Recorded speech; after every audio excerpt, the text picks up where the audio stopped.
Hallelujah. I would like to start the English sermon from today. In near future, I would like to give a sermon in Chinese too. Today, I start English sermon. Today's the sermon's title is The Necessity of Biblical Doctrine for the Glory of God. If you want more, then you can search in YouTube hospital in Korean. Hospital. Then you can find the Korean sermon too. Today's title is The Necessity of Biblical Doctrine for the Glory of God. The scripture is Deuteronomy chapter 29, section 29. Let's read. The secret things belong to the Lord our God, but the things revealed belong to us and to our children forever, that we may follow all the words of this law.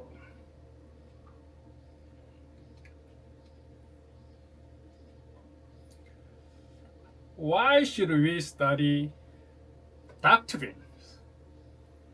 Today, we are giving an age that is largely indifferent to biblical doctrine and, in some cases, openly rejects it. Many people think that doctrine is boring, speculative, and far removed from practical life. However,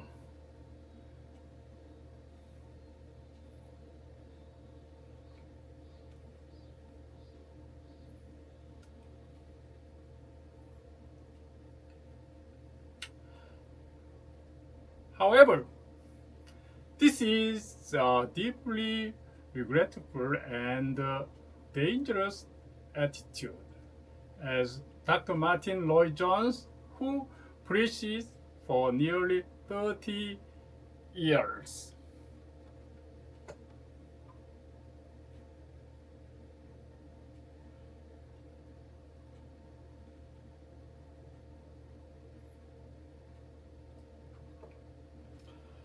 At Westminster Chapel in London. When I visited London, I saw the Westminster Chapel. Dr. Martin Lloyd-Jones emphasized the study of biblical doctrine. Biblical doctrine is not merely an intellectual exercise. It is the most essential process through which we discover who we believe, what we believe, and for what purpose we exist. Why? Then, should we study doctrine? The ultimate purpose is not simply to accumulate knowledge. It is to know God more deeply, to enter more fully into His presence, and ultimately to reveal and glorify God alone. The Bible is a doctrinal book. This is the main point. Main point one is the Bible is a doctrinal book. The Bible is one great story of redemption, and at the same time, it presents clear and definite truth to us. To study the Bible is to reflect upon the truth of God contained in Scripture. These truths are what we call doctrines.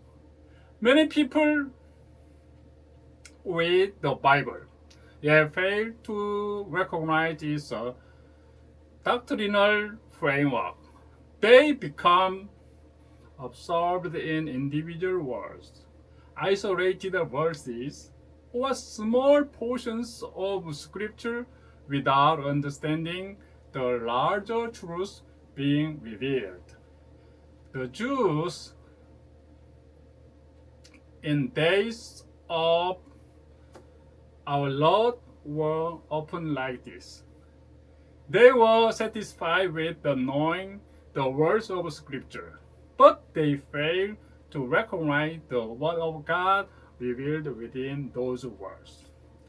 They did not understand the spirit, purpose, and central doctrine of the Scripture. Since the Bible teaches doctrine, we must also hold firmly to doctrine.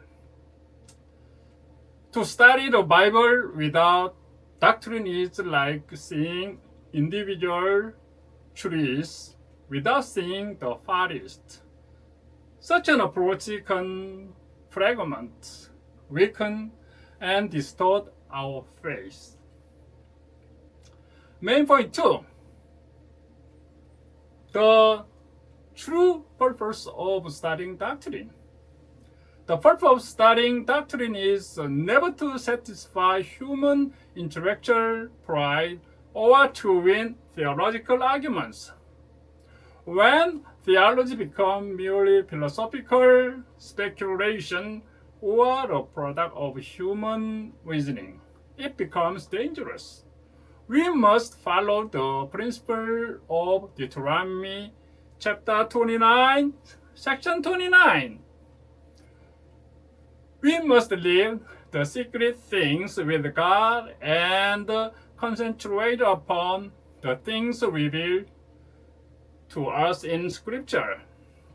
The purpose of studying doctrine may be summarized in 3 ways. First, to know God truly. The purpose of studying doctrine. First, to know God truly. Doctrine clearly shows us who the God we worship is and what He has done. Without sound doctrine, we may create a good according to our own preferences, but through biblical doctrine, we come to know God as He has revealed Himself. Second, the purpose of studying doctrine, the second is to enter the presence of God. True doctrine goes beyond the intellect and moves the heart. When we begin to understand the greatness, holiness, majesty, love, and grace of God, we are led into reverence, praise, worship, and adoration. The purpose of studying doctrine. Third, to live a mature Christian life. Only a true knowledge of God can produce a firm and mature faith that is not shaken by the changing values and trends of the world. A believer who knows God rightly is not easily deceived, disgraced, or carried away by every new teaching.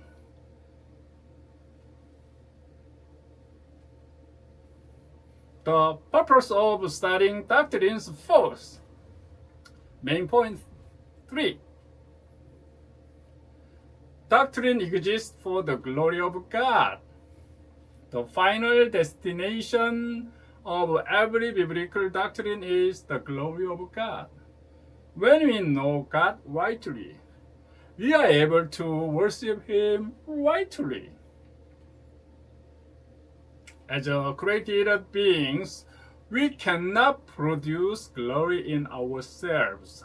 Only when we receive the knowledge of God's glory from Him can we return to Him the glory that is rightfully His. Through biblical doctrine, we meditate deeply upon God's holiness, God's mercy, God's justice, God's love, and God's plan of salvation. When we behold the glory of God through doctrine, our faith rises above mere moralism and emotional excitement. It becomes a life of obedience, worship, and praise directed toward our Creator. This is why the doctrine is necessary.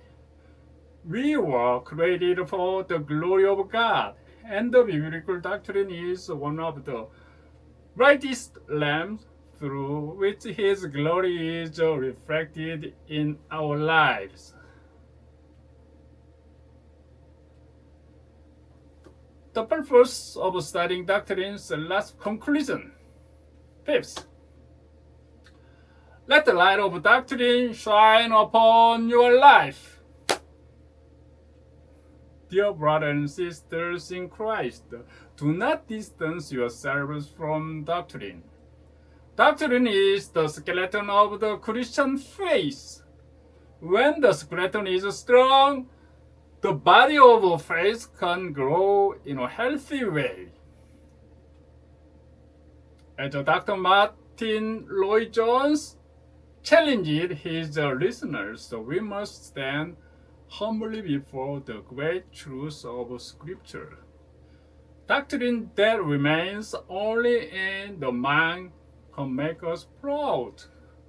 But doctrine that leads us to worship, God transforms us. Our life is a pilgrimage toward our eternal home. The only way to reveal the glory of God during this journey is to believe and obey the what He has revealed according to its truth. Let us study doctrine. Let us behold the glory of God through doctrine. Let us fill our lives with the glory. A life that gives glory to God alone, Soli Deo Gloria. Soli Deo Gloria is both the purpose of and the proper method of studying biblical doctrines. The major divisions of biblical doctrines: theology, the doctrine of God. The Bible begins in Genesis chapter 1, section 1, with the words, "In the beginning, God." In the beginning, God. The Bible is God's revelations. Therefore, when we come to Scripture, we learn the truth about God. This is theology, the doctrine of God. Next is anthropology, the doctrine of man. The central concern of Scripture is to teach us about redemptions. And the redemption is the work that God is carrying out for humanity. To understand redemption, we must understand who human beings are, how they were created, how they fell into sin, and why they need salvation. This is anthropology, the doctrine of man. Next is Christology, the doctrine of Christ. Ultimately, all redemption is found in our Savior Jesus Christ. And in Jesus Christ alone, everything that takes place in the Old Testament points forward to Jesus Christ. Jesus Christ is the climate and fulfillment of the scriptures. Therefore, the Bible speaks extensively about him. This is Christology, the doctrine of church, Christ, the doctrine of Christ. Next is soteriology, the doctrine of salvation. Soteriology. Once we discover how redemption has been provided for us, the next question is this: how is this redemption applied to us personally? The Bible teaches a great deal about this subject. It explains calling, regeneration, repentance, faith, justification, adoption, sanctification, perseverance, and glorification. This is the doctrine of the application of salvation, known as soteriology. Next is ecclesiology, the doctrine of the church. What happens to us when we are redeemed? We are brought into the church and become members of the mystical body of Christ. Therefore, we naturally expect the Bible to tell us about the church. And indeed, the Bible teaches us about the nature, purpose, ministry, worship, unity, discipline, and mission of the church. This is the ecclesiology, the doctrine of the church. Next is eschatology, the doctrine of the last things. The doctrine of last things. Then we ask another question. Here we are, redeemed and made members of the church, the body of Christ. What is the final purpose of all this? What will happen to us? What will be the final outcomes? The Bible gives us a satisfying answer. It contains the doctrine of the last things, which is called eschatology. The entire teaching of Scripture moves toward the great climax and final completion. The remaining events are certain, ultimate, and final. The Bible teaches extensively about death, the return of Christ, the resurrection, judgments, heaven, hell, and the eternal kingdom of God.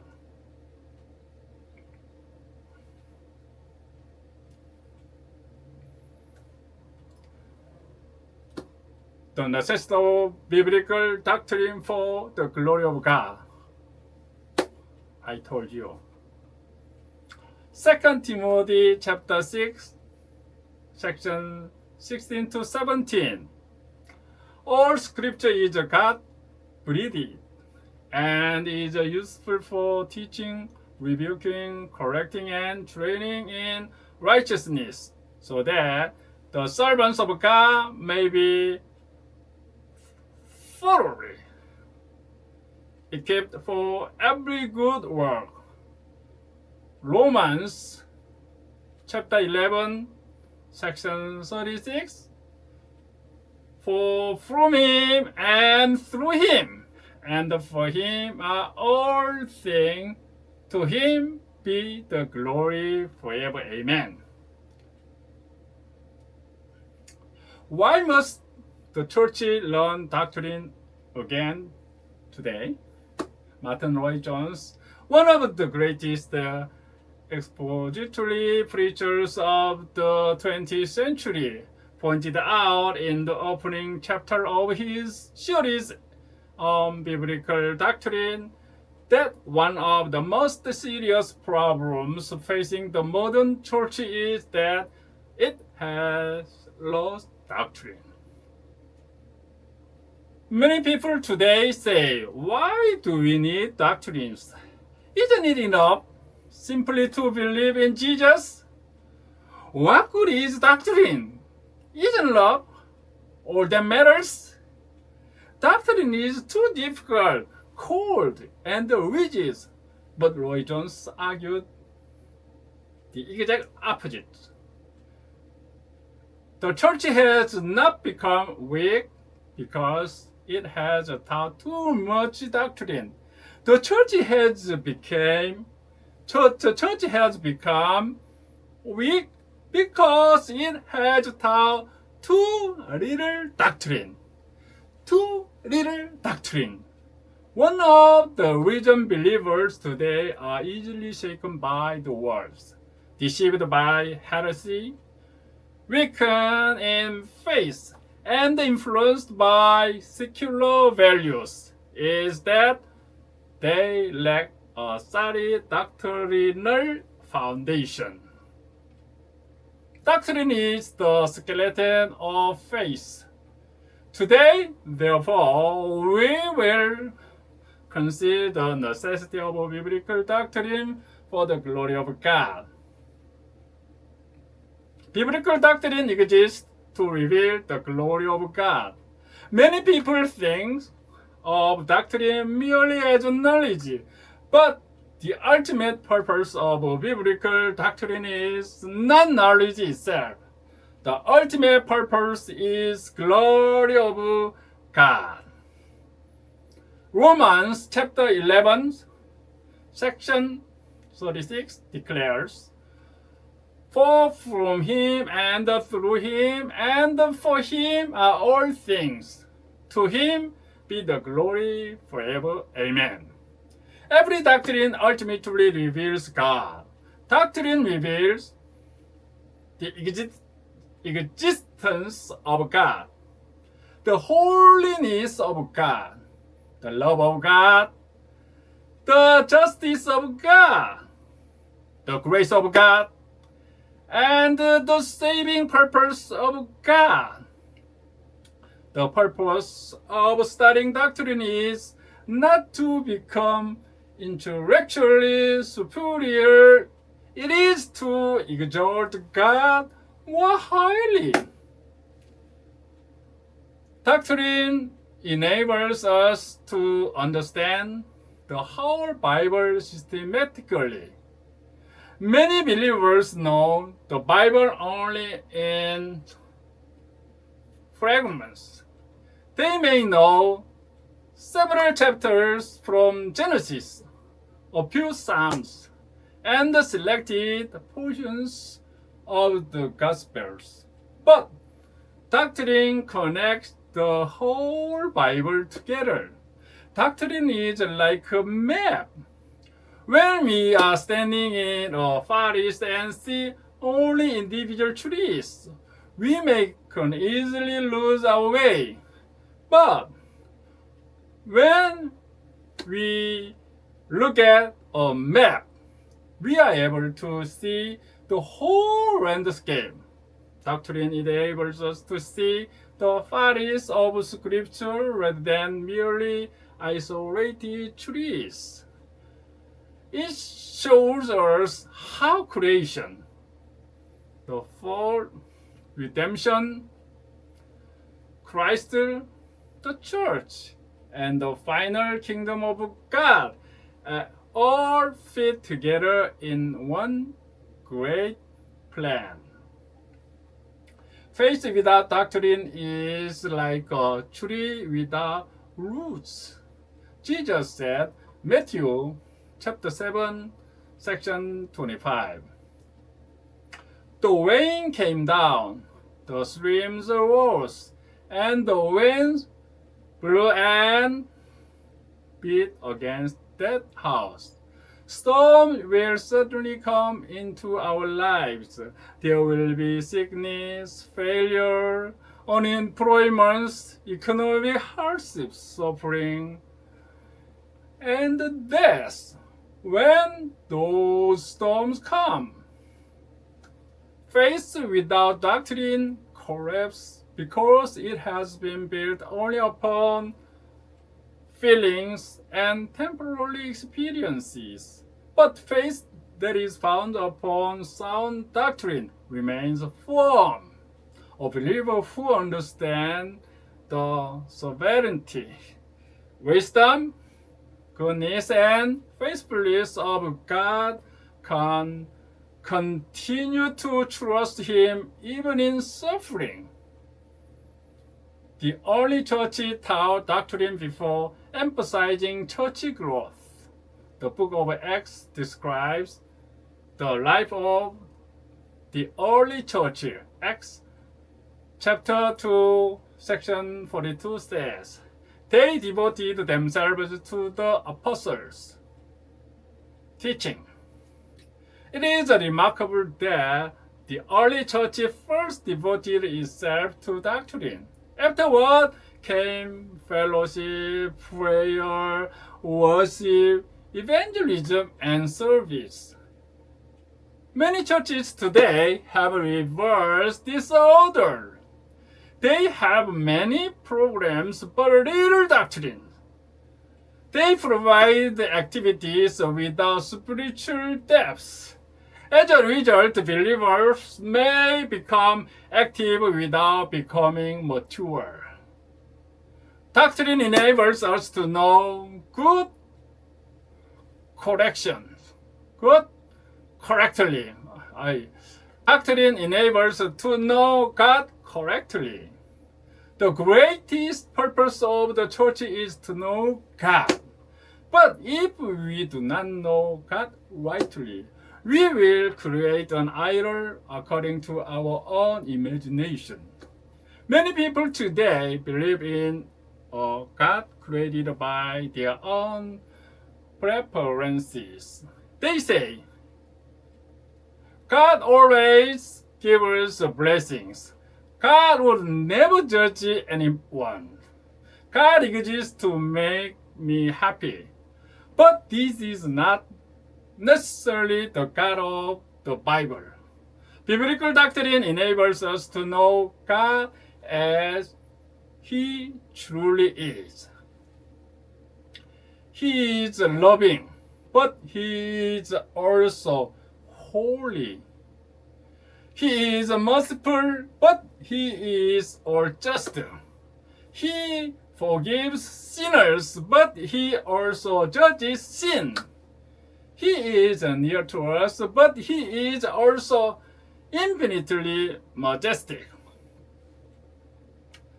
Doctrine enables us to discern heresy. The history of the church is also a history of conflict with the false teaching. Throughout history, various heresies have denied the deity of Christ. Heresy denied the humanity of Christ. Heresy rejected the Trinity. Heresy distorted the doctrine of salvation. Heresy taught salvation by human works. Why are some people so easily deceived? It is because they do not know sound doctrine. We must know the truth in order to recognize what is false.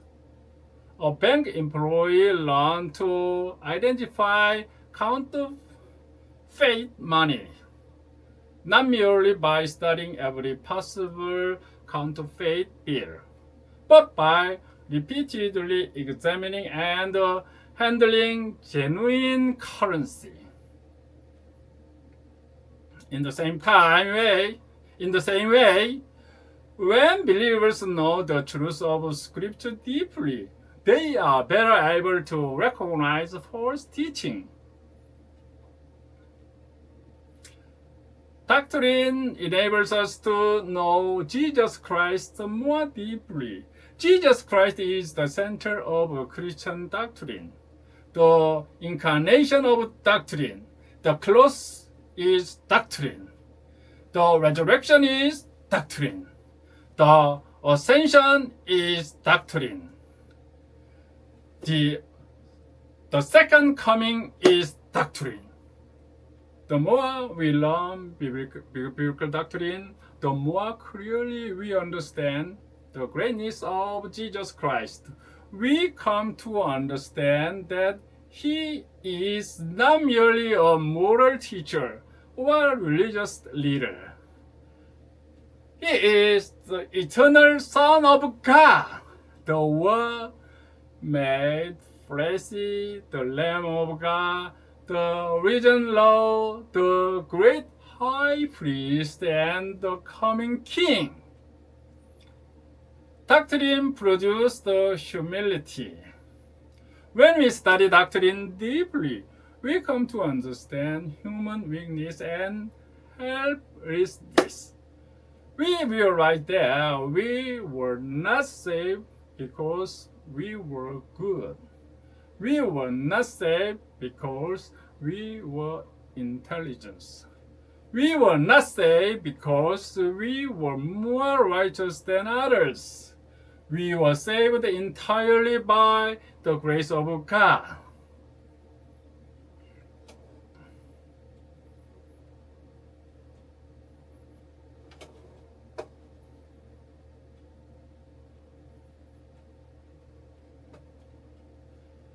The more deeply we understand grace, the more humble we become.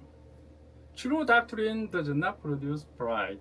It brings us to our knees in gratitude. Doctrine enriches worship. True worship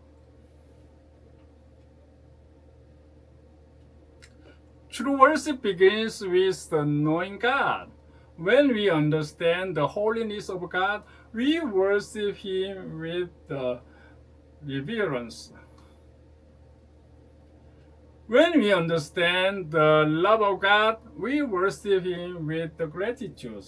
When we understand the grace of God, we worship Him with praise.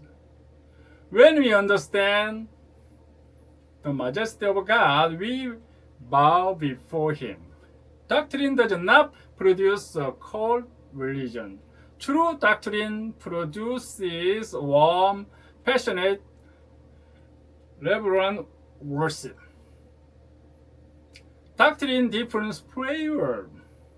Prayer is a communion with God. But how can we pray rightly if we do not know who God is? Doctrine teaches us that God is our Father, God is our Creator, God is our King, God is our Shepherd, God is our Provider, God is our Judge, God is our Redeemer.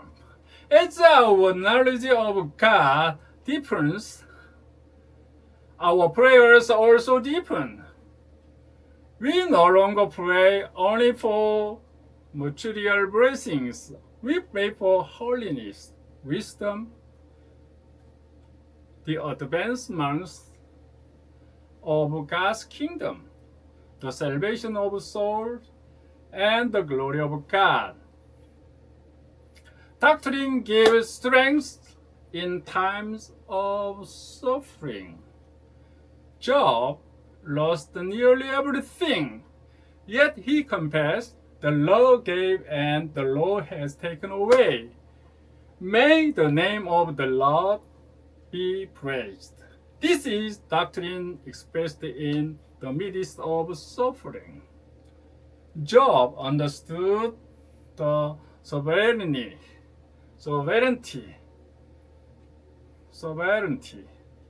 of God.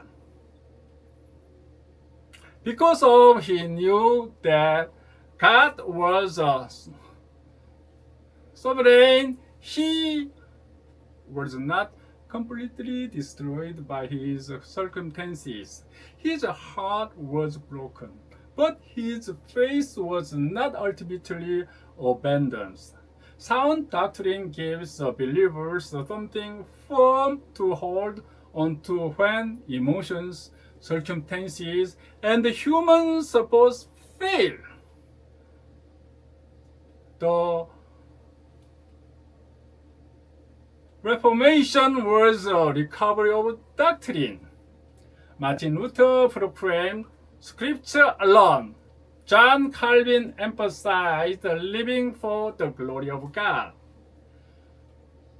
The Protestant Reformation was not primarily a reform of church programs or organizational structures. It was a recovery of biblical truth and doctrine.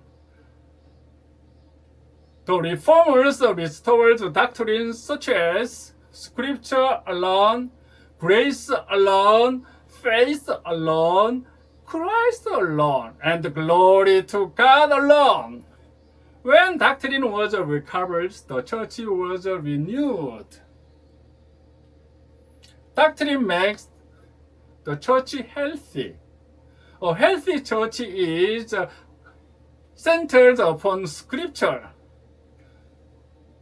The healthy church is centered upon, grounded in doctrine, and focused upon the gospel. When doctrine is weak, the church also becomes weak. A church may be large, active, and popular, but if it is not rooted in biblical truth, it is spiritually vulnerable. A healthy church must proclaim the whole counsel of God. Doctrine brings believers to maturity. Children are easily deceived because they lack knowledge and discernment. Mature people are able to distinguish between truth and error. In the same way, spiritual maturity requires doctrinal understanding. Doctrine trains believers to think biblically, test every teaching, and recognize the difference between truth and error. Doctrine is one of God's instruments for spiritual maturity. Doctrine strengthens evangelism. We must understand the gospel accurately if we are to communicate it faithfully. If we do not understand what sin is, we cannot explain why salvation is necessary. If we do not understand who Christ is, we cannot clearly proclaim the Savior. If we do not understand the cross, repentance, faith, justification, and grace, our evangelism will become shallow and confused. Sound doctrine produces clear and powerful evangelism. Doctrine gives us the strength to overcome the world. Modern society is dominated by relativism, materialism, individualism, secularism, and pleasure-seeking. Relativism says there is no absolute truth.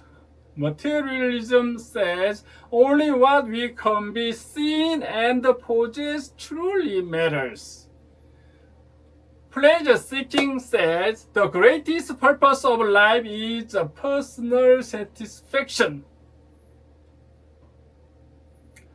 Biblical doctrine enables believers to stand against these ideas. It gives us an eternal perspective and helps us hold firmly to the truth in the midst of the changing world. Doctrine strengthens faith in old age. As we grow older, our physical strength may decline. Our emotions may become more fragile. Our memory may weaken. Friends and loved ones leaves us. But truth remains. At the hour of death, we cannot depend upon temporary emotions. we must depend upon the promises of God. We can hold firmly to the doctrines of the faithfulness of God, the resurrection of Christ, the forgiveness of sins, the perseverance of the saints, and the hope of eternal life. Doctrine gives strength to believers in old age and even at the moment of death. Doctrine is not opposed to love. Many people say, should we choose doctrine or love? But Scripture does not place truth and love against one another. The Bible teaches us to love in the truth. Love without truth becomes sentimentality. Love without truth becomes sentimentality. Truth without love becomes harsh legalism. 율법주의. Truth without love becomes harsh legalism. True Christianity holds truth and love together. Sound doctrine teaches us how to love God and our neighbors rightly. The center of all doctrine is the glory of God. The first question of the Westminster Catechism asks, 서열이 문답. What is the chief end of man? The answer is man's chief end is to glorify God and to enjoy Him forever. Doctrine turns us away from self-centered religion and brings us back to a God-centered faith. All things come from God. All things exist through God. All things return to God. Therefore, all glory belongs to God.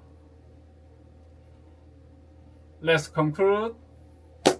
To learn doctrine is to worship God. Dear brothers and sisters in Christ, doctrine is not a toy for the difficult theologians. Doctrine exists for the glory of God. Doctrine enables us to know God. Doctrine enables to love Jesus Christ. Doctrine enables us to hold firmly to the truth. Doctrine enables us strengthen the churches. Doctrine enables us to establish our faith. The final purpose of studying doctrine is to know God and to worship Him. Therefore, we must not distance ourselves from doctrine. We must draw near to it. Let's study the Bible systematically. Let's love the truth. Let's live for the glory of God. Then our faith will not be shaken by changing emotions. It will not be shaken by the spirit of the age. It will stand firmly upon eternal truth. As 2 Timothy chapter 3, section 16 declares, all scripture is God-breathed and is useful for teaching, rebuking, correcting, and training in righteousness. Amen. Let's pray.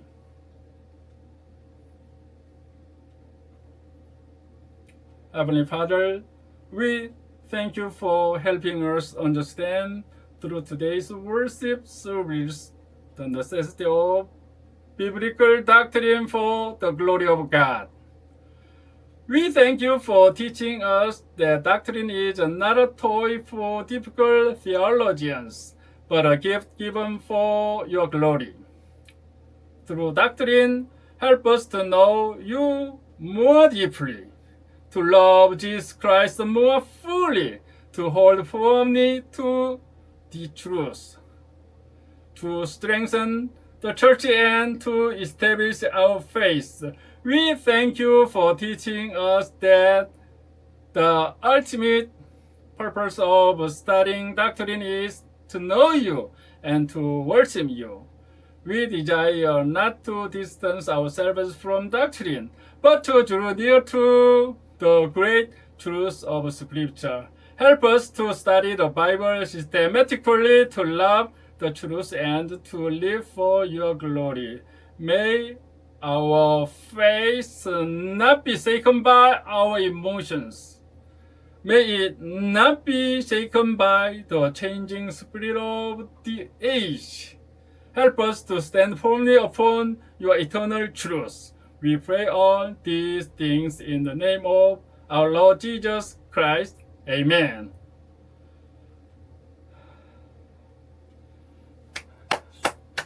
Glory to God. Thank you for joining us. The first English sermon. Okay. From now on, I'll give you English sermon. So especially this doctrine. Okay. See you next time. Bye.